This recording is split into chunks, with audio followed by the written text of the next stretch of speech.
حیات لے کے چلو، کائنات لے کے چلو، چلو تو سارے زمانے کو ساتھ لے کے چلو۔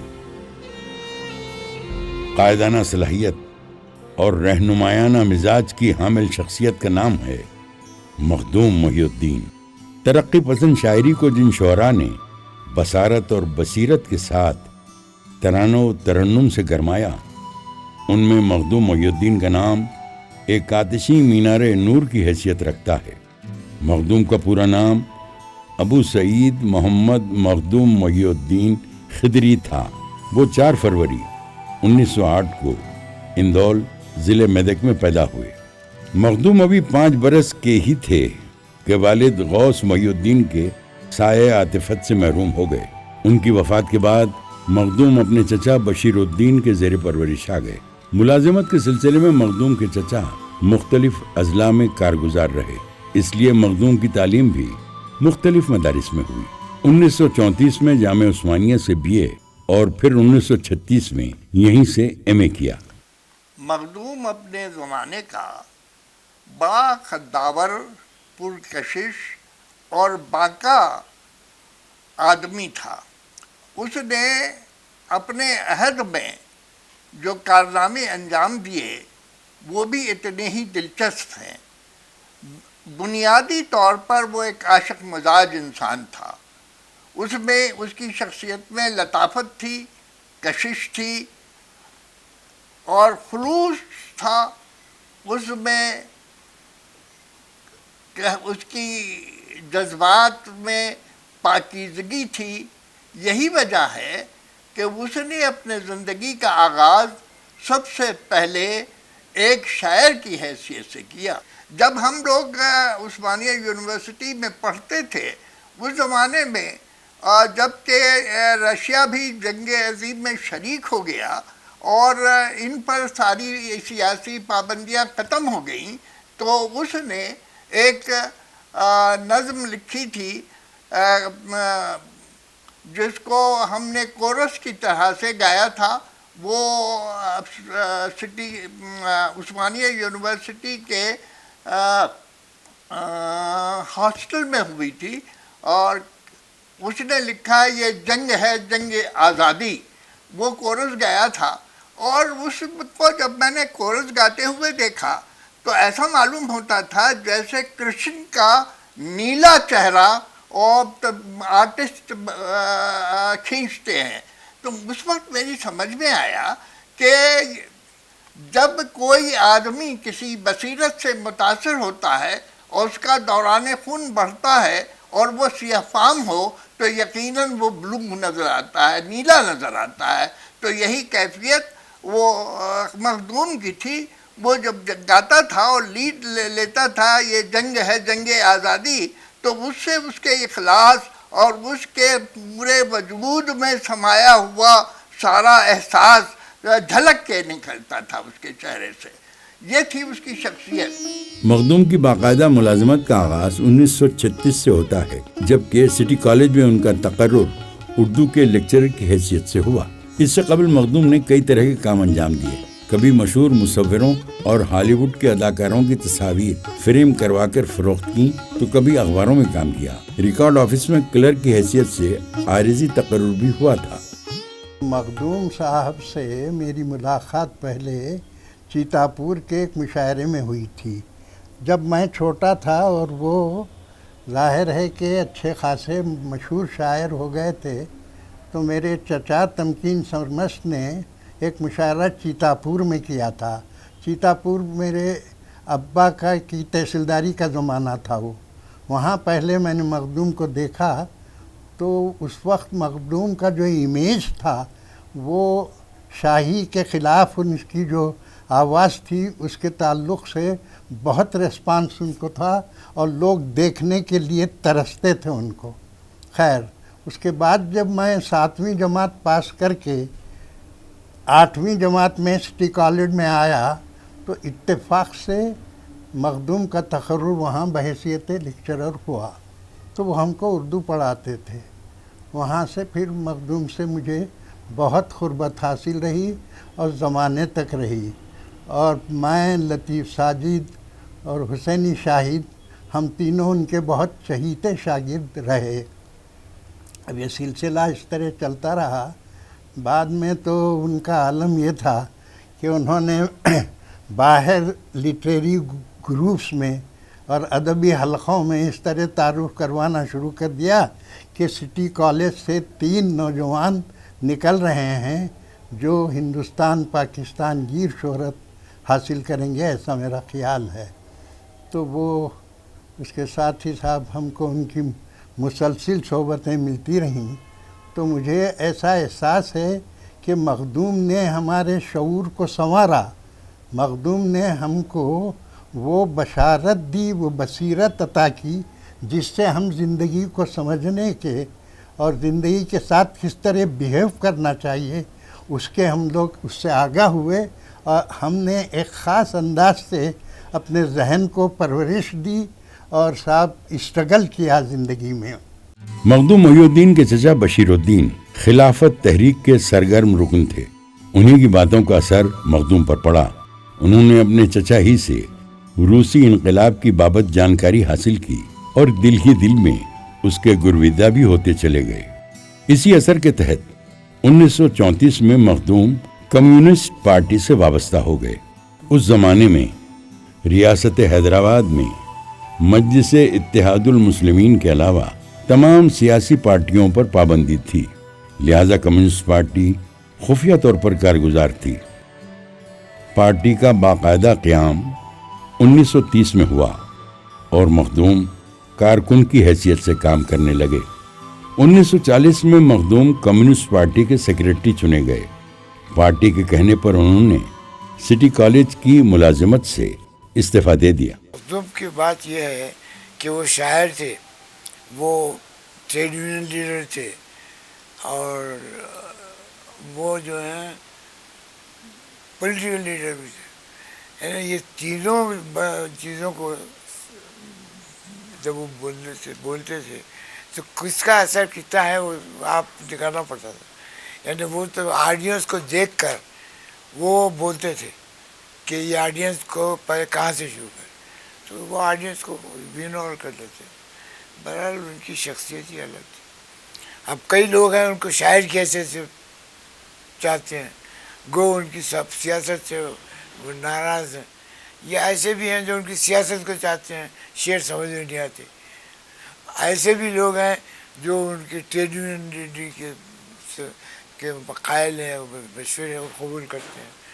لیکن یہ سب ایک جگہ ایک شخص میں. استاد تھے وہ تھوڑے دنوں کے لیے صحیح، مگر لوگوں کو بہت مول لیا تھا انہوں نے. سٹی کالج کے جتنے طالب علم تھے اس زمانے کے، اور وہ جس وقت پڑھتے تھے اس وقت بھی اپنے اساتذہ میں اور ساتھیوں میں بہت پاپولر رہے، مقبول آدمی. پھر شگفتہ مزاجی تھی ان کے اندر، لیکن جب لیڈر بن گئے وہ اس معاملے میں بہت سنجیدہ تھے. جب وہ جاتے کسی کمیٹی میں بات کرنے کے لیے تو وہ مخدوم نہیں تھے جو ہنسی مذاق کرتے تھے یا شعر سناتے تھے. وہ مسائل جو تھے ان سے ڈسکس کرتے تھے، لوگوں سے بحث مباحثہ کرتے تھے اور قائل کرتے تھے. مخدوم کی ابتدائی زندگی جن مصائب سے گزری اس کی تفصیلات کا یہ وقت نہیں ہے، لیکن اس کا اثر مخدوم کی ساری زندگی پہ ہوا. ایک وقت کا واقعہ ہے کہ وہ ملازمت ترک کر کے یہ لیبر تحریک میں کام کرنا شروع کیا تھا. اتفاقاً میری اس سے ملاقات ٹرین میں ہوئی تو ہم باتیں کرتے رہے. یہ وہ زمانہ ہے جب کہ پنجاب سے بہت بڑا لٹریچر اردو زبان میں کمیونسٹ تحریک پر چھپ رہا تھا. میں نے اس سلسلے میں چاہا کہ اس سے گفتگو کروں تو اس نے بڑے لطیف انداز میں اس کا جواب دیا. دیکھیے حضرت، میں یہ سب جھمیلوں میں نہیں پڑتا، میں ایک راسخ العقیدہ کمیونسٹ ہوں. وہ راسخ العقیدہ کا جو لفظ اس نے استعمال کیا اس سے معلوم ہوتا ہے کہ اس میں وہی ایمانی کیفیت تھی کمیونزم سے جو کہ ایک راسخ المسلمان میں ہوتی ہے. وہ مسلمان بھی تھا اور اتفاق سے کمیونسٹ بھی تھا. اس نے اسی مناسبت سے راسخ العقیدے کا جو لفظ استعمال کیا وہ بہت ہی پرمعنی تھا. 1942 سے 1948 تک کا زمانہ ریاست حیدرآباد میں تلاطم خیز دور رہا.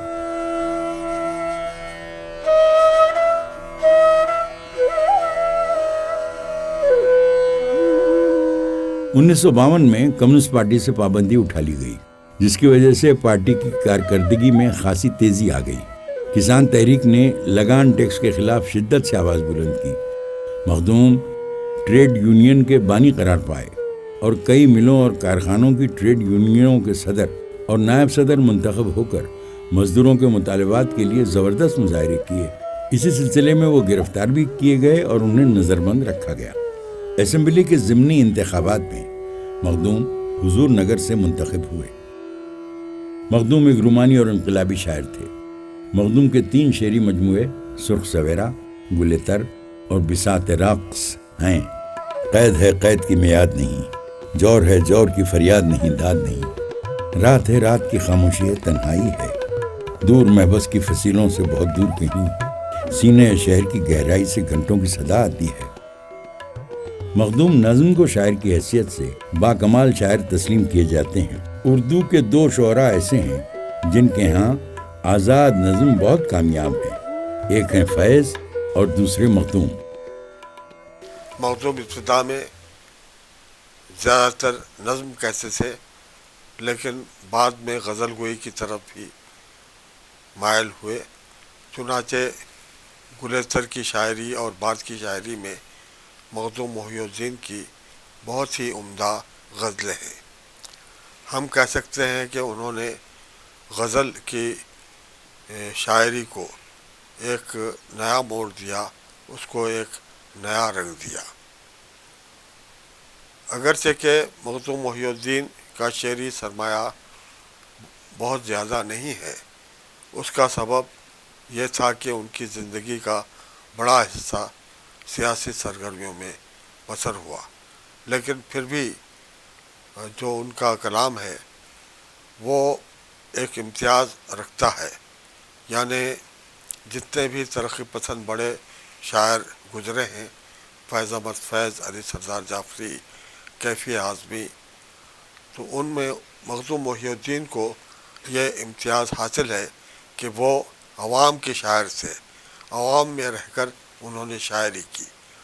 یہ عوام میں رہ کر عوامی جدوجہد کو چلاتے ہوئے شعر کہنے کی ایسی مثال ہم کو اور ترقی پسند شاعروں میں بہت ہی کم ملتی ہے.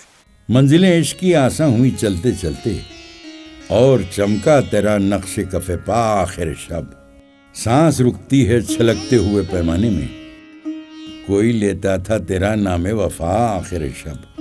اب ترقی پسند تحریک میں کئی مسائل سامنے آئے، اور جس میں خاص طور پہ سیاست اور ادب یا سماج اور ادب کے مابین کیا رشتہ ہونا چاہیے، یہ مسئلہ پہلی مرتبہ اردو ادب میں ابھر کے آیا. اور اس مسئلے کو اگر پوری طرح سمجھنا ہے یا اس کی اہمیت کا اندازہ لگانا ہو تو مخدوم سے زیادہ موزوں کوئی اور ادبی شخصیت مشکل سے ملے گی. اگر مخدوم محی الدین کی شاعری کو ہم سامنے اگر رکھیں تو اور اس کا پھر ایک طریقے سے مقابلہ کریں ترقی پسند دوسرے شعراء کا، تو ایک چیز بڑی سامنے واضح ہو کر آتی ہے جو عام طور پر جس پر لوگوں کی نظریں نہیں جاتی ہیں. وہ یہ ہے کہ تمام ترقی پسند شعراء میں صرف مخدوم ہی ایسے ہیں جن کا تعلق عملاً بھی کمیونسٹ تحریک سے رہا ہے. ایک سیاسی تحریک تھی، اس کا رہا ہے، اور اس کے ساتھ ساتھ انہوں نے مستقل شاعری بھی کی ہے. اور ان دونوں میں جو توازن ہم دیکھتے ہیں، بلکہ ایک طرح سے اگر آپ غور کریں تو مخدوم کی شاعری میں سیاسی سے زیادہ جمالیاتی پہلو بہت زیادہ حاوی ہے. مثلا ایک مرتبہ میں نے مخدوم صاحب سے بات چیت کی تھی اور اس کے بعد میں ان کی شاعری کا میں نے دیکھا کہ انہوں نے جتنی نظمیں لکھی تھیں سرخ سویرا میں اور گل عطر میں، وہ ان کو میں نے سامنے رکھ کے ان سے پوچھا ان نظموں کی شان نزول وغیرہ سب کچھ ہی. اور اس کے بعد میں پھر میں نے ایک مضمون لکھا تھا، آج کئی برس پہلے، وہ زندہ تھے اس وقت، اور اس کا عنوان میں نے رکھا تھا مخدوم ایک حسن پرست، انقلابی نہیں، حسن پرست. اور پھر میں نے یہاں کے ایک کمرہ نمبر 17 مجردگاہ میں وہ مضمون سنایا تھا. تو جو لوگ بیٹھے تھے وہ زیادہ تر ترقی پسند اس سے تعلق رکھنے والے تھے. وہ بڑے خفا ہوئے کہ یہ جو ہے یہ آیا ہے لکھ رہا ہے اور مخدوم کو ایک حسن پرست بنا رہا ہے. اس پورے دوران میں، بحث کے دوران میں، مخدوم مسکراتے رہے. جب موڈ ہوتا، جب جی چاہتا ان کا شعر کہتے، مگر یہ ہے کہ آپ دیکھیے ان کے کلام کو اتنا زیادہ ضخیم نہیں ہے جیسے اور لوگوں کا ہے، اور اس میں دونوں طرح کے رنگ ہیں. یعنی اس میں بالکل معصومیت کی ٹائپ کی نظمیں بھی ہیں اور سیاسی ٹائپ کی بھی ہیں، شخصیتوں کی بھی ہیں، اور غزل پہ وہ آخر میں آ گئے تھے. اب ان کی شاعری میں آپ دیکھیں گے کہ ایک طرف تو رومانی عشق کا شاعری بھی ہے، لیکن عشق ایسا ہے کہ آپ اس کے اندر پالیٹکس بھی نکال سکتے ہیں ڈھونڈ کے. تو وہ اور پھر مزدور اے خدائے دو جہاں ہے وہ جو ہر ایک دل میں ہے، دیکھ تیری ہاتھ کا شاہکار کس منزل میں ہے. یعنی اللہ میاں سے بول رہے انہوں کہ تمہارے ہاتھ کا شاہکار جو ہے وہ آج اس منزل میں ہے کہ وہ نہیں. تو اس لیے جو ہے وہ ان کا پوری شخصیت جو ہے وہ کو ملا کے دیکھنا چاہیے، اور ہر پہلو کو کسی خاص ڈھنگ سے انہوں نے اپنے کلام میں ریفلیکٹ کیا ہے. مجھے مخدوم کی یاد اس لیے آ رہی ہے کہ ان کے بہت سے پہلوؤں میں سے ایک پہلو یہ بھی تھا کہ انہوں نے اپنے آنے والی نسلوں کو بے حد متاثر کیا، اور نہ صرف متاثر کیا بلکہ ان کی ہمت افزائی بھی کی.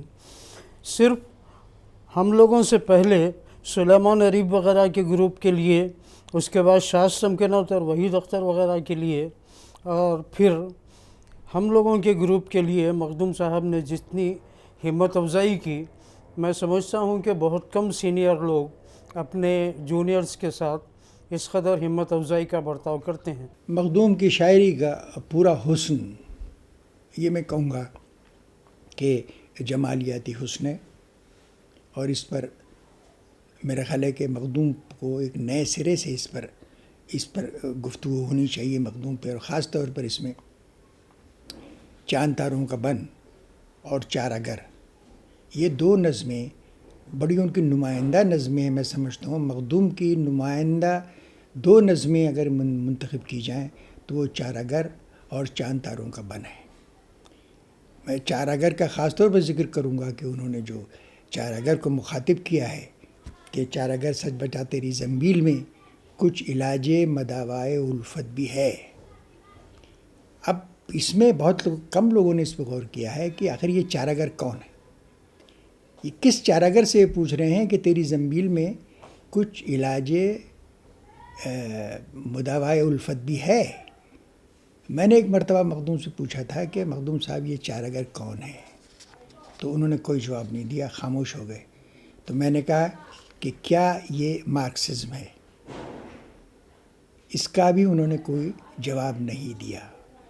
یعنی اس میں محبت اور مارکسزم، ان دونوں کے درمیان ایک قسم کی کشمکش تھی.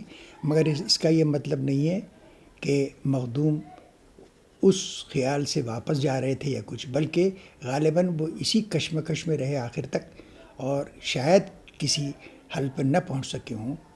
اس پہ گفتگو کی ضرورت ہے. تو وہ ہمارے دوست بھی تھے اور اچھے والد بھی تھے. دوست اس ناطے سے کہ جب ہم کبھی اسکاؤٹنگ کے سلسلے میں کیمپس کو جایا کرتے تھے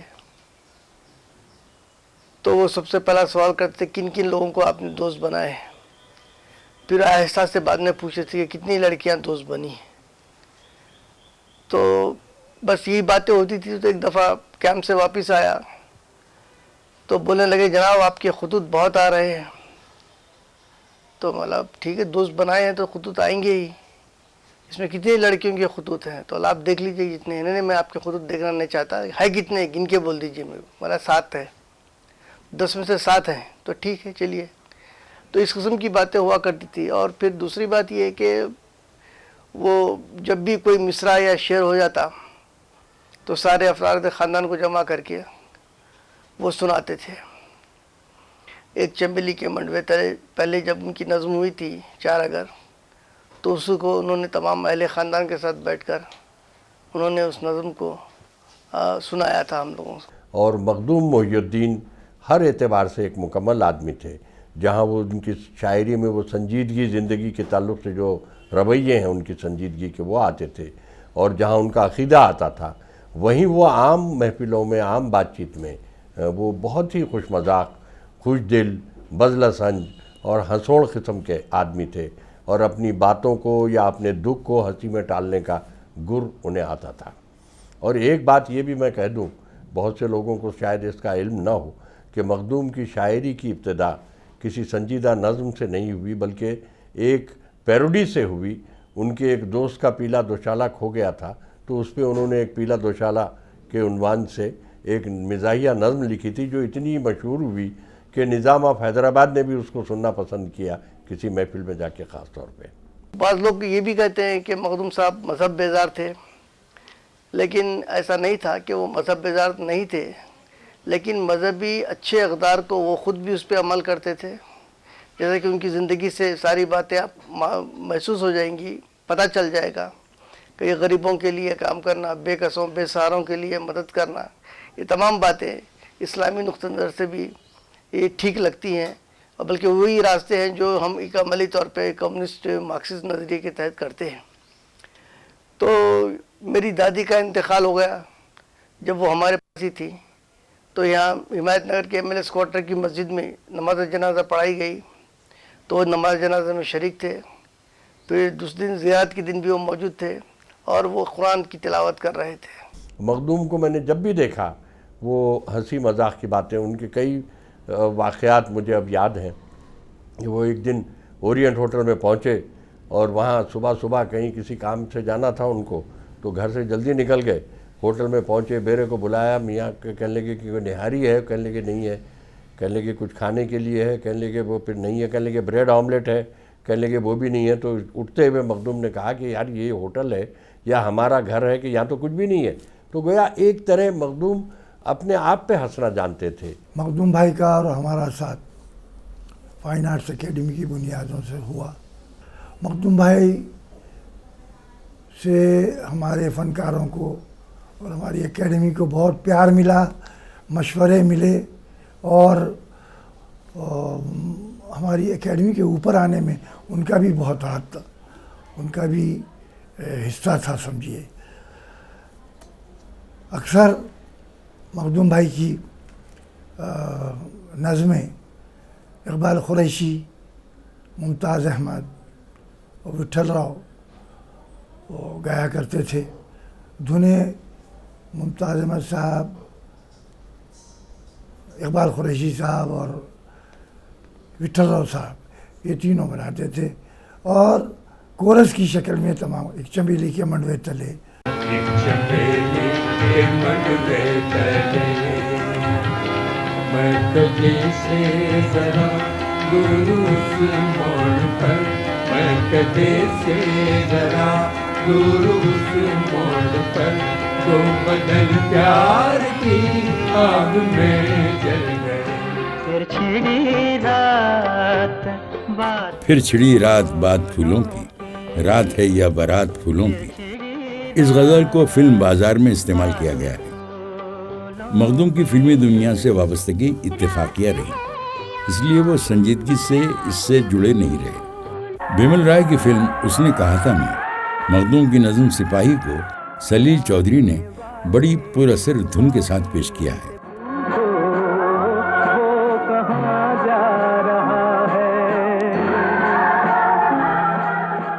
مخدوم جب دلی میں تھے 25 اگست کی صبح عارضہ قلب کی وجہ سے 8:20 پر وہ مالک حقیقی سے جا ملے۔ جیسے ہی ایئرپورٹ پہ میت پہنچی، وہاں پر ہزاروں ہمارے ورکرز، RTC ورکرز، آپ کے وزیر سلطان ٹباکو کے ورکرز، مختلف فیکٹریز کے ورکرز، شاعر، ادیب، فنکار، گلوکار، سارے لوگ زندگی کے ہر شعبے سے تعلق رکھنے والے لوگ پورے وہاں پر موجود تھے۔ وہ جلوس وہاں سے ہوتے ہوئے پھر یہ ٹینک بنڈ سے پھر اولڈ MLS کوارٹر آئے۔ اولڈ MLS کوارٹر کے اندر وہ غسل دیا گیا، پھر اس کے بعد سے میت نکلی، اور وہ جلوس جو تھا ایک بڑا تاریخی حیثیت رکھتی تھی۔ لاکھوں لوگ تھے جس کو دیکھنے کے لیے، اور ہر آدمی، ہر ضعیف آدمی، بوڑھا آدمی، نوجوان آدمی، سب اشکبار تھے۔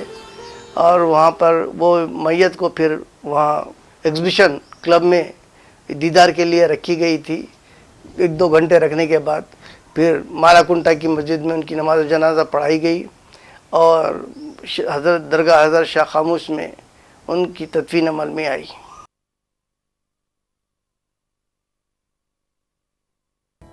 اس طرح محبت و محنت کا شاعر ہمیشہ کے لیے ابدی نیند سو گیا۔